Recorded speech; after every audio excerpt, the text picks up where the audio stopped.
Supreme court के पूर्व chief justice एस.ए. Bobde ने 23 अप्रैल को अपने विदाई के लिए आयोजित वर्चुअल समारोह को संबोधित किया। इस पर उन्होंने पिछले दिनों देश में उठे कई तरह के मुद्दों पर अपनी बातों को रखा। इसमें से एक मुद्दा अभिव्यक्ति की स्वतंत्रता का भी रहा।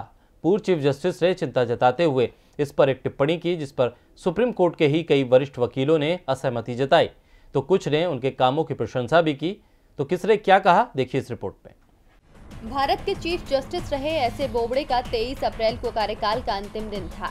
उन्होंने अपनी विदाई के लिए आयोजित वर्चुअल समारोह को संबोधित किया, जिसमें उन्होंने पिछले दिनों देश में उठे कई तरह के मुद्दे पर अपनी बातों को रखा। इसी में एक मुद्दा था अभिव्यक्ति की स्वतंत्रता का। पूर्व जस्टिस बोबडे ने अभिव्यक्ति की स्वतंत्रता के अधिकार के दुरुपयोग पर चिंता जताई। जस्टिस बोबडे ने कहा कि मैंने अपना सर्वश्रेष्ठ दिया है। देश में अभिव्यक्ति की स्वतंत्रता के अधिकार का दुरुपयोग हो रहा है, जो कि देश के लिए चिंताजनक है। हालांकि उनके इस बयान पर मानवाधिकार और संवैधानिक मामलों के बड़े मुकदमे लड़ने वाली इंदिरा जयसिंह ने कहा कि मेरी राय में देश में परिस्थितियों को देखते हुए जीवन और स्वतंत्रता के अधिकार को प्राथमिकता दी जानी चाहिए थी, लेकिन हमने ऐसा नहीं देखा। उनके नेतृत्व में हमने नहीं देखा कि अदालत के पास जीवन और स्वतंत्रता के अधिकार पर एक सुसंगत नीति है।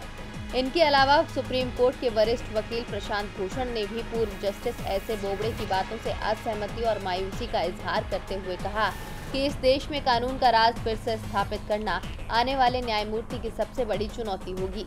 हालांकि कई लोगों ने पूर्व जस्टिस एस.ए. बोबडे की कामों की प्रशंसा भी की। टीवी लाइव की रिपोर्ट।